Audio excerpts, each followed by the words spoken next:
महाराज जी एक प्रश्न था महाराज जी। और जिस समय ऐसा कष्टपूर्ण बाहरी व्यवहार में महाराज जी आपका जीवन था महाराज जी, उस समय भी तो आप भजन करते थे। हाँ, तो निरंतर उस समय ज्यादा करते थे। उस समय ज्यादा इसलिए करते थे, अब जैसे सुबह से हम लगे तुम्हें समझाने में, उस समय समझाने उस समय केवल भजन था, किसी से मिलना जुलना नहीं, किसी से बातचीत नहीं, रात दिन भजन था। अब तो भजन का विभाग भी हो गया कि भाई 2 घंटे एकांतिक होगा, ये होगा वो होगा। उस समय कोई विभाग नहीं था, केवल भजन था। ना भोजन की व्यवस्था है, ना रहने की व्यवस्था है, रात दिन गंगा किनारे भगवान के भजन में महाराज जी लगे। उस समय भगवान ने ऐसा विधान क्यों नहीं किया आपके लिए? हाँ, भगवान ने उस समय विधान इसलिए नहीं किया कि जब मटकी पक्की हो जाए और फिर पानी डालो तो पानी ठंडा करके पिला देगी, और अगर कच्ची मटकी में पानी डाल दिया तो फैल जाएगी। हाँ, उस समय कच्ची मटकी थे, अगर ये सुविधा दे देते तो फैल जाते। अब भगवान की कृपा से इस सुविधा का कोई फर्क नहीं है। जो हमारा लक्ष्य है वो हमारे साथ है। ये माया का जो प्रवाह है वो हमारे चित्त को आकर्षित नहीं कर सकता, क्योंकि इष्ट गुरु कृपा से मटकी पक्की हो गई है। तो भगवान ने ऐसी कृपा की कि बिल्कुल संभाल करके ऐसे लाए, और जब ये दिया तब भोगने लायक नहीं रखा।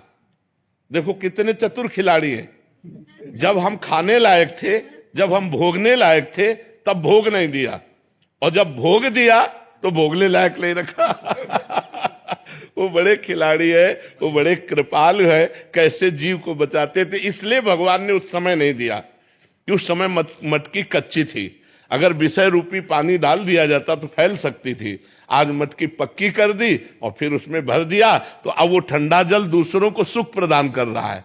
मटकी स्वयं सुरक्षित है और दूसरों की प्यास बुझा रही है। इसलिए ऐसा भगवान ने किया। महाराज जी आपको लगता नहीं कि अब ठीक होते, स्वस्थ होते तो हम अच्छे से? नहीं, इन इच्छाओं का सबका नाश हो जाता है। भजन का यही फल होता है। जब आनंद मिलता है, भगवदानंद, तो ये सब गंदी बातें, सब संसार के सुख, ये सब अच्छे नहीं लगते, अपने आप अच्छे नहीं लगते। नहीं तो फिर भगवदानंद का मतलब क्या रहा? जैसे भुने हुए चने को कहीं भी बो दो, कभी अंकुरण नहीं उठ सकता। ऐसे ऊसर बरसई तृण नहीं जामा, संत हृदय जिम उपज न कामा। वही संत है जिसके हृदय में कोई कामना न उपजे कि आज हम ये खाएं, आज ये देखें, आज ये भोगने, ये सब इच्छा नहीं रह गई। बस निरंतर भगवान जैसे चला रहे हैं, सत्कर्म होता रहे, कोई गलती ना हमसे होने पावे, भगवान का विस्मरण ना हो। बस यही एक कामना है कि कभी भगवान को भूलूं नहीं। बिसरी हो ना बिसारी हो, यही दान मोहि देव, श्री हरिवंश के लाडिले मोहि अपने कर लियो। मैं आपको न भूलूं और प्रभु आप मुझे न भूले, मैं आपका दास हूं। बस इतनी बात है, और कोई इच्छा नहीं रह गई। महाराज जी जैसे आपने बोला कि कोई गलती ना हो, तो अभी भी थोड़ा भय रहता है कि कोई हाँ, गलती? भय रहता है, अब भी भय रहता है। ये तो मरने तक रहेगा। एक वैश्या थी, तो एक संत भिक्षा मांग के निकलते थे, तो उसने मनोरंजन में कहा कि बाबा तुम्हारी दाढ़ी पवित्र कि मेरे बकरे की दाढ़ी पवित्र? वो कुछ नहीं बोले। 2 साल बाद जब उस मरण सैया पर लेटे हुए थे, बोले उस वैश्या को बुलाओ। बुलाया, कहा बेटा मेरी दाढ़ी अच्छी। तो बोले बाबा ये बात उस समय क्यों नहीं कही?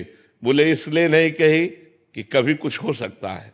आज मैं मरने जा रहा हूं, अब कुछ नहीं हो सकता, इसलिए दाढ़ी मेरी पवित्र है। तो देखो माया बड़ी बलवान है, बड़े बड़े ब्रह्म ऋषियों को भी आकर्षित कर लेती है। हम तो बहुत छोटे जीव हैं, इसलिए हम भगवान के सहारे हैं। भय यही रहता है कि भगवान को भूल ना जाऊं, कहीं कोई गलती ना हो जाए। ऐसा मेरे जीवन भर भय बना रहेगा, जब तक शरीर रहेगा तब तक ये भय बना रहेगा कि मेरे से कोई गलती ना हो जाए। और भगवान निरंतर भजन चलता रहे, कहीं भगवान को भूल कर माया में न फंस जाऊं। ये डर बना रहता है, ये डर है कि कहीं भगवान को भूल न जाऊं, कहीं माया में ऐसा कोई आकर्षण ना हो जाए जो भगवान का चिंतन छोड़कर माया का चिंतन होने लगे। क्योंकि शिव विरंचिका मोहई, माया कैसी है?